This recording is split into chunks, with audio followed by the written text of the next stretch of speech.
चलिए मेरे साथ बाइबल को खोलिए अब।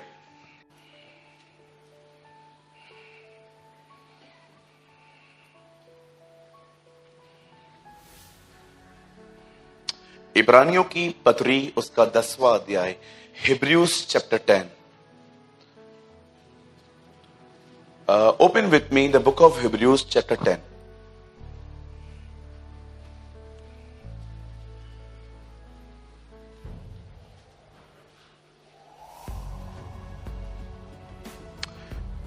टेन का बदल यहां पर लगाइए 23, 23वां वचन। अगर आपके पास बाइबल है तो आप बाइबल में पढ़िए, नहीं है आप यहां देख सकते।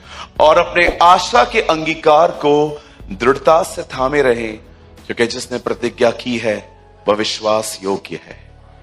आमीन। इट्स माय हम्बल रिक्वेस्ट, अब कोई भी मूव ना करे। ओके अब प्लीज सब लोग अभी कोई भी मूव ना करे यहां से वहां। आइए सब सामने देखिए। हमेशा याद रखिए, आज्ञा मिलती है मानने के लिए, प्रतिज्ञा मिलती है विश्वास करने के लिए। जब भी आप बाइबल पढ़ते हैं और आप देख रहे हैं कि परमेश्वर ने कोई आज्ञा दी है, आज्ञा इसलिए मिलती है ताकि उसे माना जाए, और प्रतिज्ञा जानते किस लिए मिलती है? ताकि उस पर विश्वास किया जाए। क्योंकि परमेश्वर अपनी प्रतिज्ञाओं को हमेशा पूरी करता है। अगर आपको एक जिंदा एग्जाम्पल चाहिए तो मैं आपको बता सकता हूं। जब आदम ने पाप किया तब परमेश्वर ने प्रतिज्ञा की कि स्त्री में से कोई आएगा और उस शैतान को कुचलेगा। पर आप मुझे बताइए, स्त्री में से जन्मने वाला कब आया? वो नहीं आया।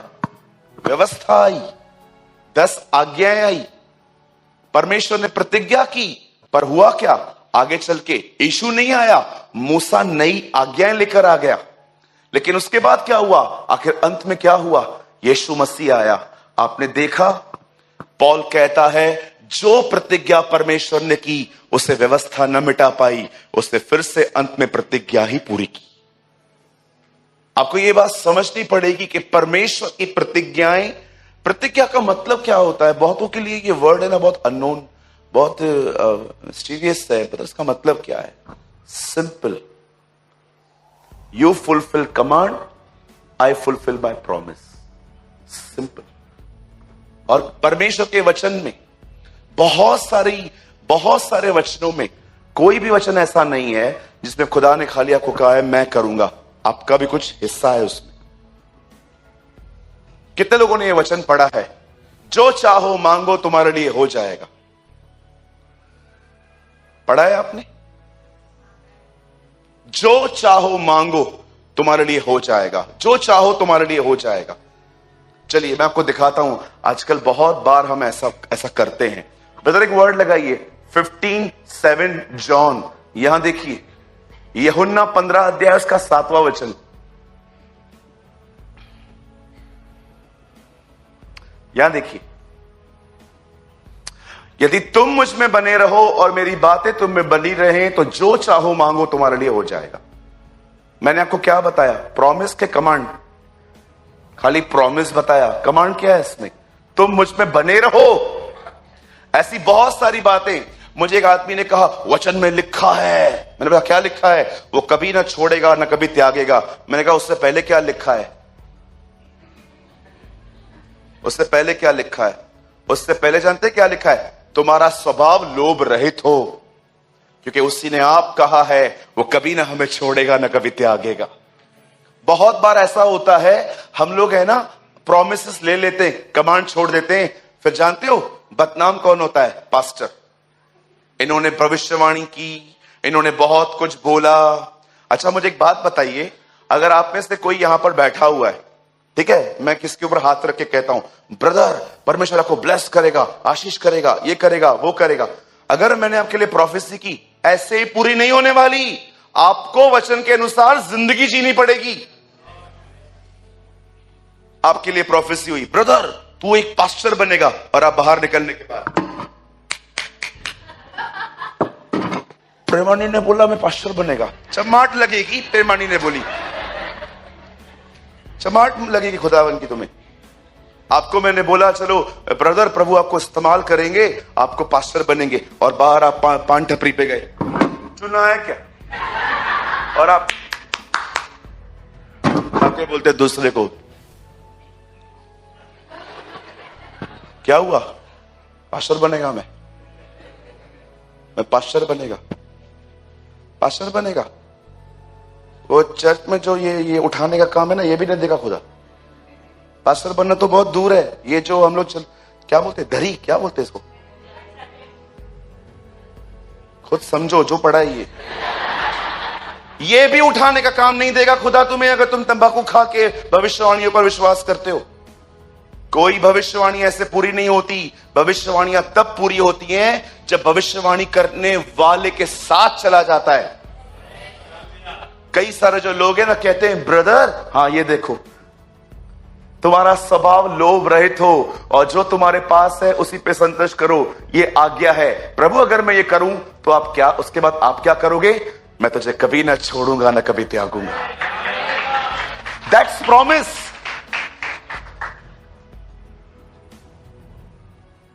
शैतान अधूरा वचन बताता है। देखा आपने से शैतान ने क्या कहा? अपने आप को गिरा दे, खुदा तुझे उठाएगा। ओके, प्रतिज्ञा बताता है, आज्ञा ये है खुदा की आजमाइश भी नहीं करनी।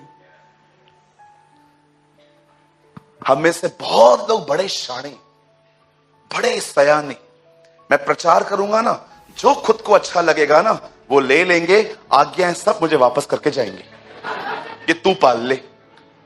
क्रूस उठाना मरना तो पास्टर का काम है, हमारा काम थोड़ी है। हमारा काम है लेना। वी आर इंडियन फावड़ा, खाली लेना। मर तू, उपवास तू कर, 40 दिन तू भूखा मर, हम क्यों करें? एक बहन ने मुझे कॉल किया, see we are like a Indian फावड़ा, ये भी मेरा, वो भी मेरा, ये भी मेरा, वो भी मेरा, सब मेरा। मैं एक दिन एक आदमी की दुकान पे गया, उसने कहा ब्रदर आप मेरे लिए दुआ करो। उनके शॉप पे गया, मैंने बोला हाँ बोलो क्या प्रार्थना कर। बोलता है यार वो बाजू वाला है ना, उसका पास बहुत कस्टमर आता है, प्रभु को बोलो ना उसका तोड़ के थोड़ा मेरे को दे। मैंने बोला तुझे शर्म नहीं आती, तू मसीह कहलाता है, बस ते बंद कर यार वचन लगाओ वापस। बहुत सारे जो लोग हैं ना अधूरा वचन ले लेते हैं, जो खुद को अच्छा लगता है। जी नहीं, कोई भी प्रतिज्ञा जो आप पढ़ रहे हो, याद रखना आप आज्ञा पूरी करोगे तो प्रतिज्ञा पूरी होती है। बाकी ऐसे ही आपने और अपने लिखा है यहां पर कि परमेश्वर विश्वास योग्य है। अधूरी अधूरी बातों पे बिलीव करना बंद करो। कितने लोग ये बात जानते हैं कि प्रभु के वचन में ये प्रतिज्ञा है कि वो तुम्हारे सारे अपराधों को माफ करेगा। यीशु का लहू हमारे सारे अपराधों को धोकर शुद्ध करता है। आपको बताऊं पूरा वचन क्या है भैया? 1 यूहन्ना 1:9 लगाओ, यहां देखिए 1 जॉन 1:9। पंकज यहां देखिए क्या लिखा है।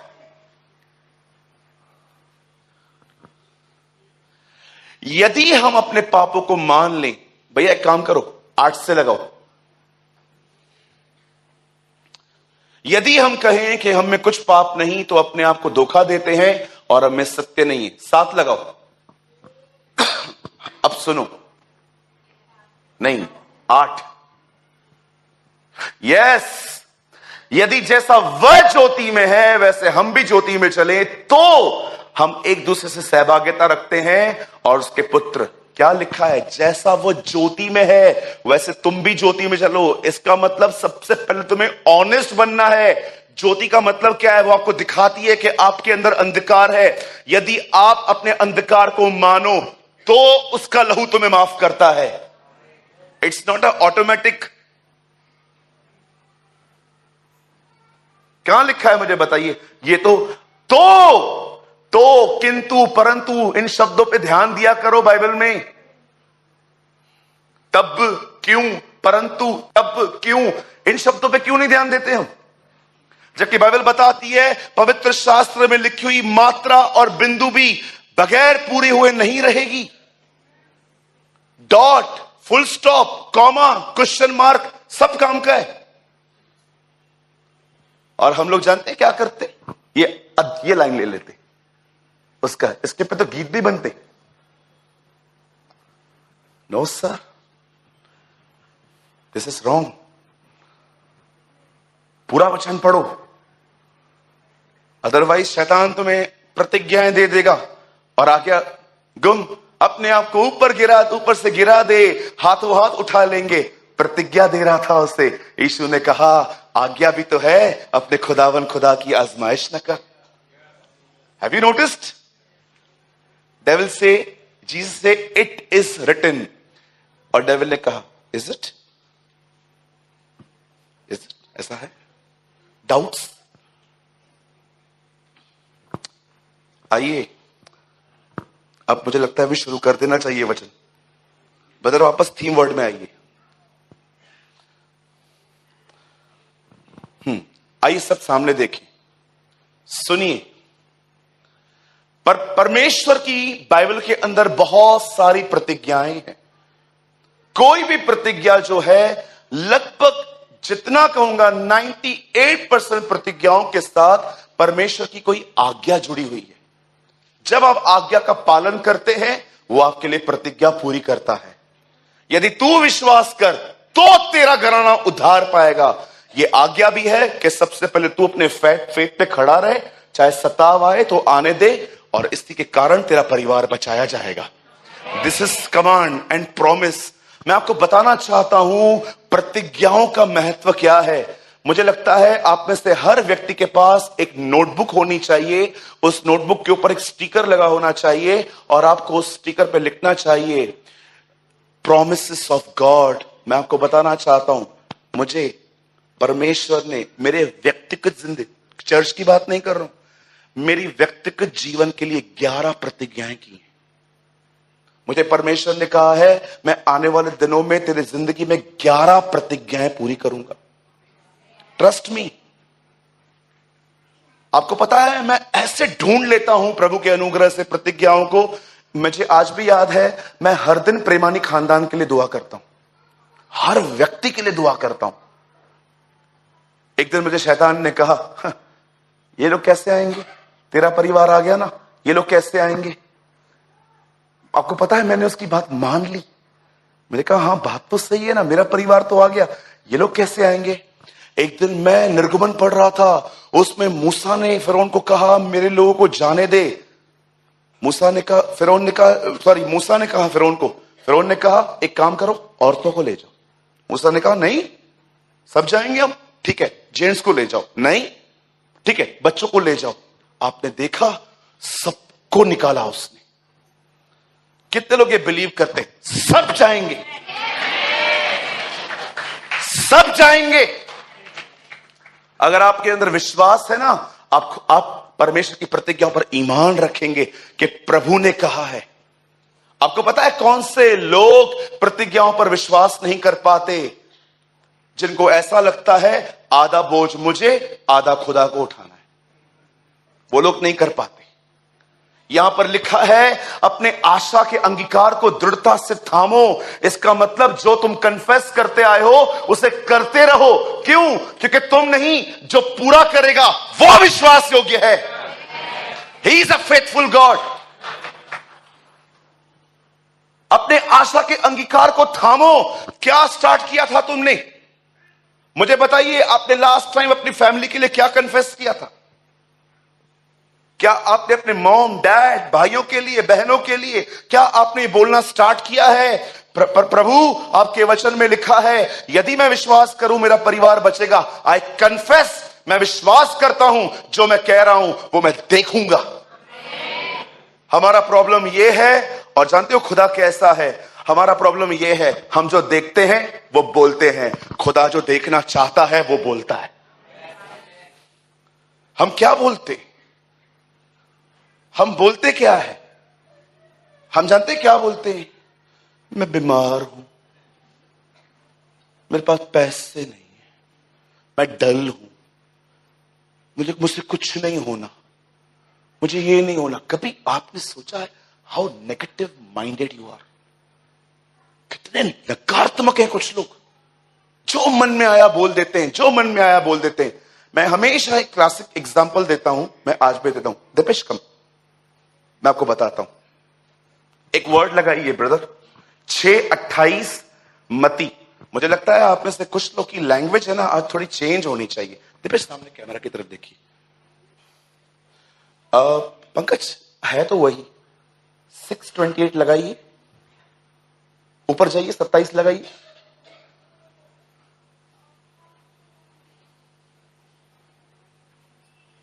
ट्वेंटी 5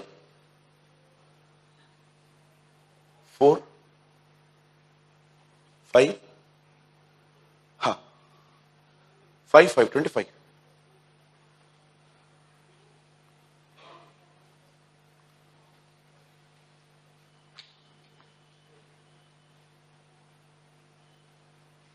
यहां देखिए, ये दीपेश भाई है। मैं एग्जांपल बहुत बार देता हूं ब्रदर। एक रेफरेंस में लिखा है कहना, और ढूंढिए। इसीलिए मैं तुमसे कहता हूं चिंता करके यह न कहना। किसी को रेफरेंस याद है वो? 41 21 भैया 21 लगाइए। 31 21 क्या है ये? हाँ बस बस बस। इसलिए तुम चिंता करके यह न कहना क्या खाएंगे, क्या पिएंगे, क्या पहनेंगे। दीपेश भाई को है ना यहां पर घुटनों में दर्द है। क्या है? हाँ भैया ऐसे करो, करो ना यार, करो ना यार। ओके ओके, ऐसा लग ही नहीं रहा बीमार हो यार, ऐसा लगता है मैं बीमार हूं। ओके, दर्द है ना। अब शैतान देखो इनको क्या बोलता है। तुझे पता है दर्द क्यों है? तुझे चिकनगुनिया है, चिकनगुनिया। इनको दर्द है, डॉक्टर के पास भी नहीं गए अभी तक चेकअप करवाने के लिए। डेविल क्या बोल रहा है? क्या है? चिकनगुनिया। तू प्रोफेशनल है भाई। ओके, अब इनको क्या है? चिकनगुनिया है। ठीक है, अब मैं आपके पूछता हूं, यही बोलना। भैया कैसे हो? दर्द है बहुत। क्या हुआ? चिकनगुनिया। मैं आपसे एक बात पूछता हूं, ये इनको बोला किसने? शैतान ने, राइट? घुटना पकड़िए। दीपेश मुझे नहीं पता तुझे क्या है, लेकिन यीशु कह रहा है मुझे एक बात पता है, मैंने तेरे लिए मार खाई है, मैंने तुझे मार खाई। अब देखो मैं पूछ रहा हूं, आप कैसे हो? मैं बहुत चंगा हूं। क्यों? क्योंकि प्रभु मेरे साथ है और उसने आपके लिए मार खाई है। यहां पर दो लोग बात करते, इट्स डेविल एंड गॉड। किसकी बात सुन के उसको बोलते हो? चिंता करके यह न कहना। यीशु ने यह नहीं कहा कि चिंता मत करना, उसने कहा जब चिंता आए, जो तेरे मन में डेविल कहे ना, वो बोलना मत। आपको पता है जिसकी सुन के आप बोलते हो, आप उसके साथ सहमत हो। जिसकी सुन के आप बोलते हो ना, तू बीमार है, मैं तो बीमार हूं। तू गरीब है, मैं गरीब हूं। भैया बीमार गरीब तो तू बात में है, पहले तू पागल है, स्पिरिचुअली मैड। मैं आपसे पूछना चाहता हूं, thanks Dipesh, God bless you, खुदा आपको बड़ी बरकत दे। मैं आपसे पूछना चाहता हूं, किसकी लैंग्वेज यूज कर रहे हो आप? क्या बोलते हैं आप? हाँ चलो ठीक है, आपका पेपर कुछ खास नहीं गया है, मार्क्स आने वाले हैं, क्यों बोलते हो मैं तो फेल होने वाली हूं, मैं तो फेल होने वाला हूं? आप ये नहीं कह सकते हो कि परमेश्वर कुछ अद्भुत करेगा? मुझे बताइए, आपको पता है कितना कुछ निर्भर करता है आपके शब्दों पे, कितना कुछ निर्भर करता है जो आप कहते हो। आपको कभी जलन नहीं होती है, प्रभु मैं यहोशू की तरह क्यों नहीं हूं, मैं कालेब की तरह क्यों नहीं हूं? मैं जब बाइबल के चरित्र को पढ़ता हूं तो मैं प्रचार करने के लिए नहीं पढ़ता, मैं खुदा से कहता हूं मैं ऐसा कब बनूंगा, मुझे अनुभव करनी है वो आत्मा जिसमें वो चलते थे। I don't want to preach just, मैं जानना चाहता हूं वो करते कैसे थे, कैसे उन्होंने सूरज को आज्ञा दी थी और वो रुक गया था, कैसे उन्होंने समुद्र को आज्ञा दी। कोई आपको लगता होगा ना बहुत स्पिरिचुअल होते हैं ये लोग जो ऐसे ऐसे काम करते हैं। पढ़ के देखिए, याकूब की पत्री 5 अध्याय में लिखा है, एलिया भी तुम्हारे समान दुख सुख भोगी मनुष्य था। हमारी तरह थे, हमारी तरह थे। उन्हें भी लोग परेशान करते थे, उन्हें भी लोग तंग करते थे, वो भी बीमार पड़ते थे, उनके लाइफ में भी प्रॉब्लम्स आती थी। क्यों एक्स्ट्राऑर्डिनरी थे वो अपने फेथ में?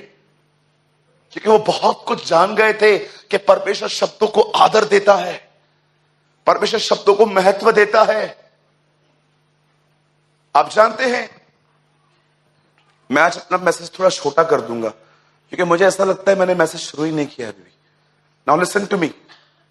बाइबल बताती है एक समय आया जब शाऊल विफल हुआ और उसके बाद आप पढ़ते हैं परमेश्वर ने शाऊल की जगह दाऊद को दी। दाऊद प्रभु का मंदिर बनाना चाहता था, लेकिन आपको पता है दाऊद के हाथ से कुछ अननेसेसरी लोग भी मारे गए थे।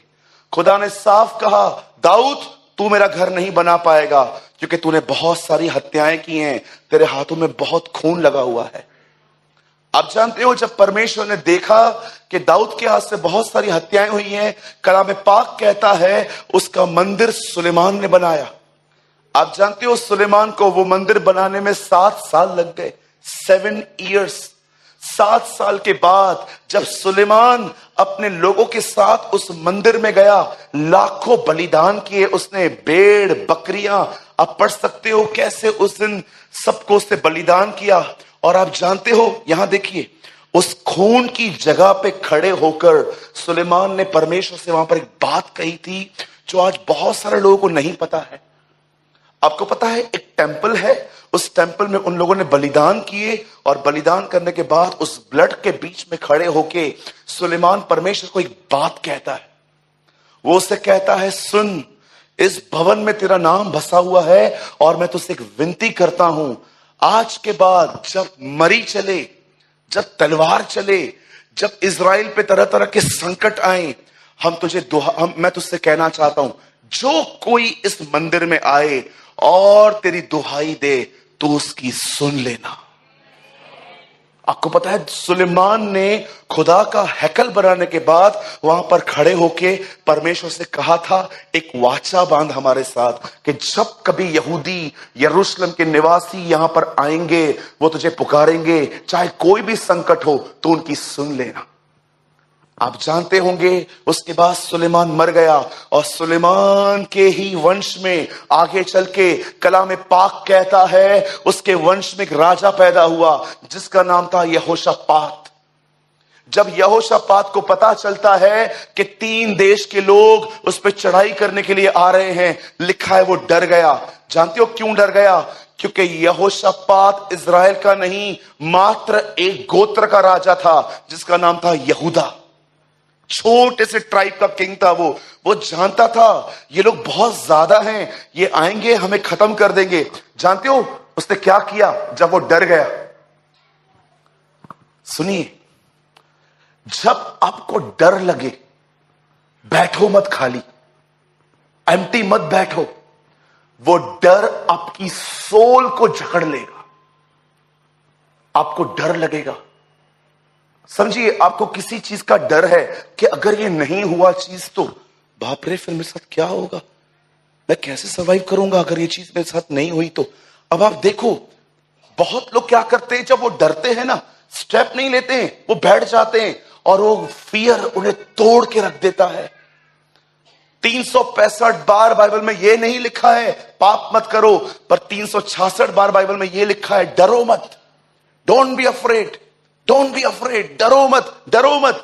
हमारा प्रॉब्लम जानते क्या है? जब हमें डर लगता है ना, हम लोग स्टेप नहीं उठाते, हम बैठ जाते हैं, उन ख्यालों के साथ फेलोशिप करते हैं। आपको पता है अगर आप खुदा के पास नहीं जाओगे, डर में बैठोगे, ट्रस्ट मी, अपने डर के थॉट्स को खिला खिला के आप मोटा कर रहे हो। आप उन्हें फीड करते हो।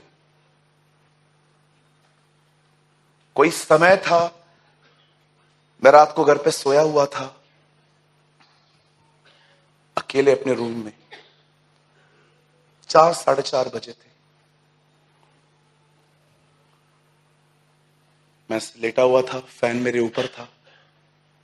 मैं ना ऐसे साइड चेंज करना चाहता था, मैं ऐसे सोना चाहता था, मेरा साइड चेंज ही नहीं हो रहा था। 2 मिनट के लिए, कुछ सेकंड्स के लिए मुझे ऐसा लगा कि कुछ हुआ है क्या यहां पर मैंने देखा साइड ही नहीं हो पा रहा था। मैं लिटरली, मुझे ऐसा लग रहा था मेरा गला है ना किसी पकड़ के रखा है। एक्चुअली ये एक डिमोनिक अटैक था मेरे ऊपर।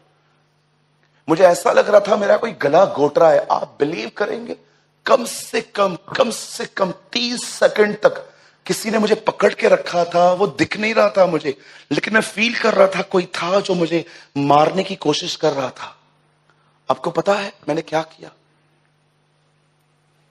अगले दिन जब मैं फाइनली नींद से उठा, मैं उस अनुभव के बारे में इतना सोच रहा था। क्या था कल रात को? कौन था मेरे कमरे में? अकेला सोया था मैं। कौन मेरा गला दबा रहा था? कितनी डरावनी थी ये बातें। और आपको पता है, सारा दिन मैंने इसके बारे में सोचा और अगले दिन मैं लाइट जला के सोया। मैंने लाइट नहीं बंद की नेक्स्ट डे पे। मैंने रात को इतनी दुआएं की। मैंने प्रभु से कहा, प्रभु मैं अपने घर को नहीं, मैं खाली अपने कमरे को नहीं, अपने घर के हर दरवाजे को तेरे लहू में कवर कर देता हूं। ओ प्रभु, तेरे स्वर्गदूत, मैंने जिब्राइल को बोला ऊपर बैठ के क्या कर रहा है, नीचे आ। आपको पता है मैंने इतना कुछ बातें की। मैंने प्रभु से कहा कोई एंजली भेज, तू बिजी है तो। पता नहीं क्या क्या बातें कर रहा था। मैंने जिब्राइल और मिकाइल को बोला तुम लोग खुदा ने क्या वहां पर क्या गोला चूसने के लिए रखा है क्या? नीचे उतरो, मेरी रक्षा करो।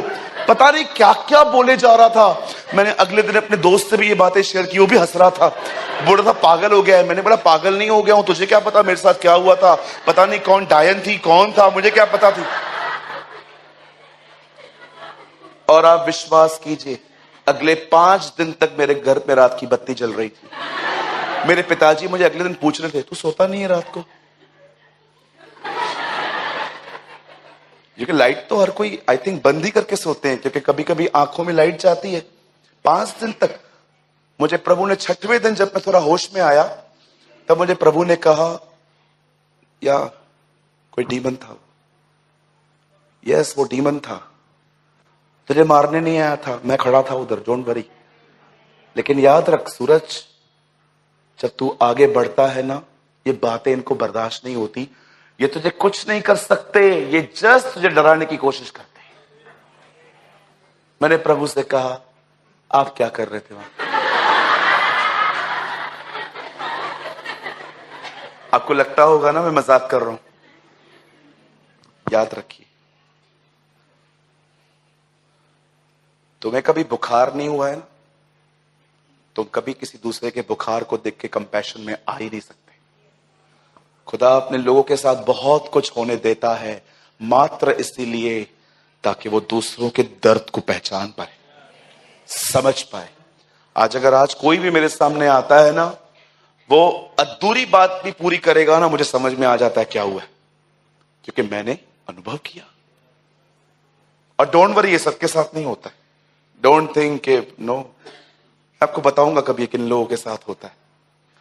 आपको पता है, अगले दिन 5 दिन तक मैं अपने घर पे लाइट जलाई, और यहां तक के मुझे है ना रात को अपनी बालकनी में बैठ के तारों को देखने की बहुत आदत थी। आज भी अच्छा लगता है। मैं कभी कभी ऐसे इमेजिन करता हूं, इन तारों के पीछे प्लैनेट्स हैं और उसके पीछे खुदा बैठा है, वो मुझे देख रहा है, और मैं कभी कभी इमेजिन करके उसके लिए गीत गाता रहता हूं, तू महान है, तू भला है, तू मेरे लिए मरा।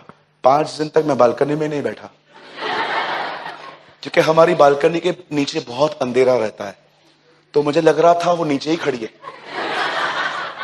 आप बिलीव कीजिए, मैं आपको मजाक नहीं कर रहा हूं, मैं डरा हुआ था।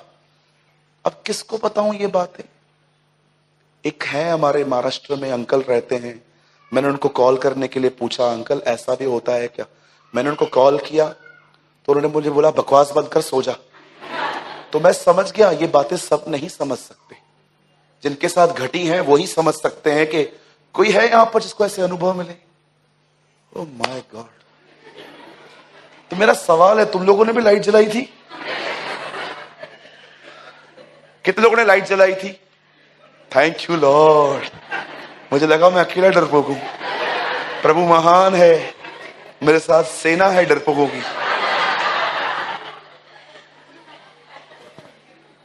मैं डर गया था, लेकिन ये डर कहां से आया? क्योंकि मैंने स्टेप नहीं लिया, मैंने मेडिटेट किया। जब बाइबल बताती है यहोशापात को पता चला, oh what a wise king, क्या बुद्धिमान राजा था। जब उसे पता चलता है कि 3 राज्य के लोग उसे मारने के लिए आ रहे हैं, लिखा है वो प्रभु की खोज में लग गया। He seek the Lord. And you know, जब वो परमेश्वर को खोज रहा था, उसने परमेश्वर से जानते क्या कहा? और जानते हो वो खोजने के लिए कहां गया? उसी खुदा के हैकल में। लिखा है यहोशापात डर गया और सबको बोला मंदिर में आ जाओ। और लिखा है उसी जगह पे जहां पर सुलेमान ने कहा था, वहीं पर खड़े होकर कहता है, क्या तू इब्राहिम का मित्र नहीं? क्या तू वो नहीं है जो हमें छुड़ा के लेके आया था? देख, जिनसे तूने हमें छुड़ाया था वो लोग फिर से हमें मारने के लिए आ रहे हैं, लेकिन हम तुझे वही कहेंगे। देख, राजा ने कहा था ना तुझे कि जो कोई यहां से आएगा तुझे दुहाई देगा। ये प्रतिज्ञा की थी ना तूने हमसे। देख, मैं यहीं पर खड़ा हूं और मैं तुझे पुकारता हूं। देख, वो लोग जो आ रहे हैं उन पर चलने के लिए न हमारे पास बुद्धि है न ताकत है, लेकिन हमारी आंखें तेरी ओर लगी रहेंगी। बाइबल बताती है जब सुलेमान के ओसरे पे खड़े होकर यहोशापात ने परमेश्वर को उसकी प्रतिज्ञा याद करवाई। आप जानते हो उन दिनों में इज़राइल में कोई नबी भी नहीं था। उन दिनों में एक लड़का खड़ा था वहां, यहीजेल। खुदा का रूह उस पे उतरता है और वो खड़े होकर कहता है, हे राजा यहोशापात, हे इज़राइल के लोगों, ये बात याद रखो, कल चले जाना लड़ने के लिए, वो सीस से आ रहे हैं, लेकिन सुनो, जब तुम वहां पर जाओगे यह बात याद रखना, तुम्हें वहां पर लड़ना नहीं पड़ेगा, क्योंकि खुदा खुद तुम्हारे लिए लड़ेगा। आप जानते हो, वेट, इतिहास ढूंढ लीजिए आप, हर लड़ाई के बाद हर चीज महंगी होती है। जब वॉर लगती है ना, आप देखो हर चीज महंगी हो जाती है। पेट्रोल महंगा हो जाता है, सब्जियां महंगी हो जाती हैं, ये महंगा हो जाता है, वो महंगा हो जाता है। लेकिन इतिहास बताता है वो ऐसा युद्ध हुआ जिसमें इज़राइल गरीब नहीं अमीर बना। जानते हो, जब वो लड़ने के लिए वहां पर गए और जैसे वो वहां पर लड़ने के लिए गए, उन्होंने क्या देखा? इनकी आपस में नहीं बनी थी, इन लोगों ने एक दूसरे को मार के एक दूसरे को खत्म कर दिया था। ये वहां पर गए लड़ने नहीं, जो उनके गले में सोना था वो लेकर आ गए। एक ऐसी लड़ाई जिसमें वो अमीर बने थे। याद रखो, जब खुदा लड़ता है ना, लोग अमीर बन जाते हैं। देखो, ये देखिए, ये लोग क्या क्या उठा रहे हैं। ये तो तुम बहुत जल्दी देखोगे, मुझे पता है। देखो वो लोग क्या क्या उठा रहे हैं। जब खुदा लड़ता है ना, नुकसान नहीं होते, तुम आशीषित होते हो, तुम ब्लेस्ड होते हो। अब मेहरबानी करके खाली यही हिस्सा मत पकड़ना कि बदर ने आज समझाया था हम अमीर बनेंगे। इससे पहले भी बहुत सारी बातें समझाइए, उन पे भी ध्यान देना। आज मैं आपसे पूछना चाहता हूं, क्या आपका विश्वास परमेश्वर की प्रतिज्ञाओं पर है? अगर आप नए थे और आप दुआ करते थे, मुझे आपसे कोई शिकायत नहीं है। पर अगर आपको 3, 4, 5 साल हो गए हैं, मैं आपसे पूछना चाहता हूं, क्या आप अपनी दुआओं में प्रतिज्ञाएं बोलते हैं? मैं फिर से कहता हूं, अगर आप एक न्यू पर्सन है खुदा में, अगर आपको मात्र 1 साल 6 महीना हुआ है, मैं आपके लिए नहीं कह रहा हूं क्योंकि आप अब तक अध्ययन में हैं, आप पढ़ रहे हैं, लेकिन जिनको 4, 5, 6 साल हो गए हैं, 7, 8 साल हो गए हैं, मैं आपसे पूछना चाहता हूं, क्या आपकी दुआओं में खुदा की प्रतिज्ञाएं हैं? क्या उसके वायदे हैं? बोलिए। क्या आपको पता है प्रभु यीशु मसीह ने उन 12 को किस जगह पे किस बात को सौंप दिया था? पंकज, प्रेरितों के काम 1-1 लगा। बाइबल मत खोलिए, यहां देखिए, इस अध्याय में प्रभु फाइनली 1.25 महीने के बाद उठाया गया था। लेकिन देखो उसके लास्ट वर्ड्स क्या थे। हे थियोफिलस, मैंने अपनी पुस्तिका में उन सब बातों के विषय में लिखी जो यीशु आरंभ से करता और सिखाता रहा। लूका की प्रेरितों के काम में लूका लिखता है सबसे पहली बात कि यीशु ने वो किया जो उससे सिखाया। ओके, सेकंड, उस दिन तक जब वह उन प्रेरितों को जिन्हें उसने चुना था पवित्र आत्मा के द्वारा आज्ञा देकर ऊपर न उठाया गया। थर्ड, और यीशु ने दुख उठाने के बाद बहुत से पक्के प्रमाणों से अपने आप को, आपने देखा यीशु मसीह मारा गया, जिंदा हुआ और अपने जीवित हो जाने के बाद उसने पक्के प्रमाण दिए थे कि मैं जिंदा हूं। कैसे? उसने थोमा से कहा मुझे छू, उसने मछली खा के दिखाई, उसने प्रभु भोज की रोटी तोड़ी, उसने तरह तरह से उनको दिखाया कि मैं जिंदा हूं। उसके बाद और चेलों से मिलकर उन्हें आज्ञा दी यरूशलेम को न छोड़ना परंतु पिता की उस प्रतिज्ञा, उसने उन 12 को प्रतिज्ञा दी। क्या प्रतिज्ञा दी? कि तुम इंतजार करना जिसकी चर्चा तुम सुन चुके हो। आगे क्या सुन चुके हो? किस बात की प्रतिज्ञा करना? क्योंकि यूहन्ना ने तो तुम्हें पानी का बपतिस्मा दिया था परंतु थोड़े दिनों के बाद तुम पवित्र आत्मा का बपतिस्मा पाओगे। आपको पता है यह बोलने के बाद क्या हुआ? आगे ब्रदर 6, और उनके इकट्ठे होकर उससे पूछा हे प्रभु, क्या तू इसी समय इस्राएल का राज्य पुनः स्थापित करेगा? 7, उन समयों और कालों को, अब देखो वो लोग समझ नहीं पा रहे, वो उनको बात कर रहा है मैं जा रहा हूं और तुम्हें प्रतिज्ञा देता हूं मैं जैसे वहां जाऊंगा तुम्हारे ऊपर पवित्र आत्मा भेज दूंगा। अब इनको समझ में नहीं आ रहा है, इनको लगता है वो अपने दोबारा आने की बात कर रहा है कि वो कब आएगा। अब यीशु उनको कहता है उन समयों और कालों को जानना तुम्हारे बस की बात नहीं है। सुनिए, अब यीशु की बात उन्होंने नहीं समझी, काट के दूसरी बात चालू की ना। अब देखो प्रभु वापस क्या कह रहा है उनको। 8, परंतु जब वापस वहां आता है होता है तुमने काट दी ना, मैं पूरी करता हूं। सुनो, जब पवित्र आत्मा तुम पर आएगा तुम सामर्थ पाओगे, अन्य भाषा बोलोगे। बहुत लोग कहते हैं ना हमें आप अन्य भाषा नहीं बोलते क्योंकि आपके पास पवित्र आत्मा नहीं है। उनको बताओ ये वचन कि जब पवित्र आत्मा आता है, सुनिए, डोंट मिसअंडरस्टैंड मी, मैं अन्य भाषा में बोलता हूं, मैं अन्य भाषा पे विश्वास करता हूं, मैं बिलीव करता हूं वो एक वरदान है जो खुदा हर एक को नहीं लेकिन बहुतों को देता है। लेकिन यह चिन्ह नहीं है कि अगर तुम्हारे पास अन्य भाषा नहीं है तो तुम्हारे पास पवित्र आत्मा नहीं है। बाइबल बताती है जब एक व्यक्ति के ऊपर पवित्र आत्मा आता है क्या होता है? वो सामर्थ पाएगा। क्यों सामर्थ पाएगा? किस वास्ते? ताकि वो प्रभु का गवाह बन सके। अब देखिए तुम मेरे गवाह ठहरोगे। 9 में क्या लिखा है देखिए, अब ये उसकी आखिरी बात है। यह कहकर वो देखते देखते उठा लिया गया। उसने अपने जीवन की आखिरी बात जो कही वो थी प्रतिज्ञा।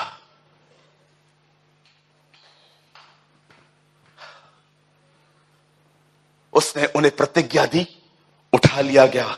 वो चाहता था मेरे जाते जाते वो मात्र यही करे। ये हो जाने के बाद जानते हो उन लोगों ने क्या किया? 500 लोगों ने उसे देखा था।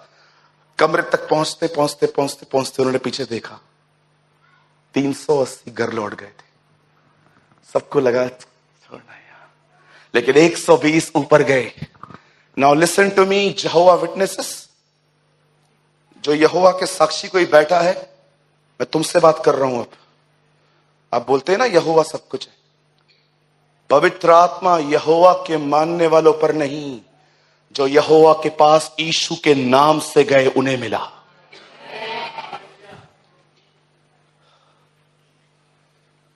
क्या किस नाम से दुआ की होगी उन्होंने? हे यहोवा दे दे? नो, हे पिता, तेरे पुत्र ने प्रतिज्ञा दी है कि हम यहीं पर खड़े रहें। याद रखिए, हजारों यहूदी जमा थे, उन पर पवित्र आत्मा नहीं उतरा। जो लोग यीशु के नाम से खुदा के पास गए उनको मिला।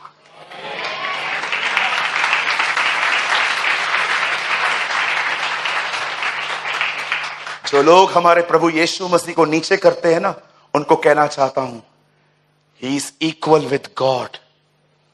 वो समय परमेश्वर है, मुझे कभी कभी ये लोग मिलते हैं ना, मैं उनसे एक बात पूछता हूं, मैं आपको भी बोल देता हूं। बता एक वर्ड लगाइए, आज बहुत सारे वर्ड्स लगाए हैं मैंने। हिब्रू 1:9 यहां देखिए, if you met any Jehovah witness, अगर आपको ऐसे लोग मिलते हैं उनसे ये क्वेश्चन पूछो, इसका अर्थ क्या है।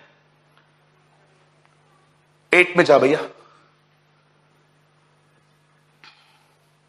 8 में जाओ फास्ट। परंतु पुत्र के विषय में कहता है, हे परमेश्वर तेरा सिंहासन युगानुयुग रहेगा। कौन किसके लिए कह रहा है? यहां देखिए, परमेश्वर बेटे को कह रहा है, हे परमेश्वर।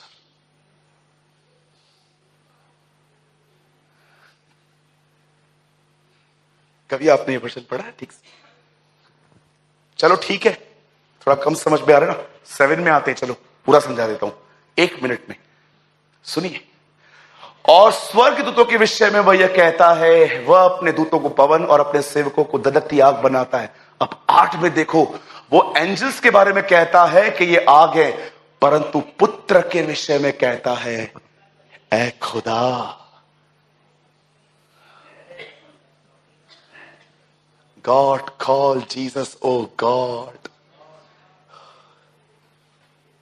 Come on, give a clap for the Lord.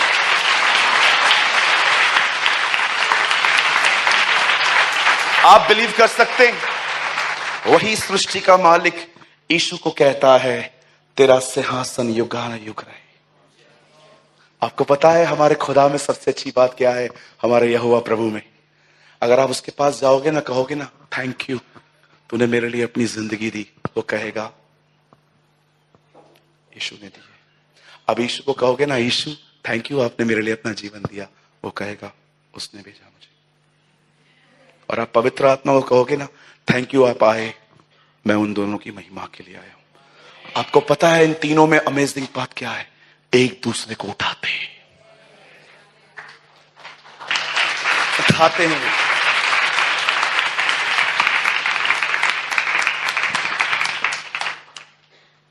Cut मत करना कुछ भी, ये डालना पार्ट। अब आपको पूछना चाहता हूं, क्या आप प्रतिज्ञाओं पर विश्वास करते हैं? उसने उन्हें प्रतिज्ञा के हवाले छोड़ा, और आपको पता है क्या हुआ? 380 चले गए, 120 पिता के पास गए यीशु के नाम से, हे खुदा हमें अपना पाखरू दे। और जानते हो, वही आत्मा जो पर्दे से होकर उसके पास गया था, पतरस कहता है उस आत्मा को उसने उन पे उंडेल दिया, और आज हमें भी वही मिला है। आज हमें भी वही मिला है।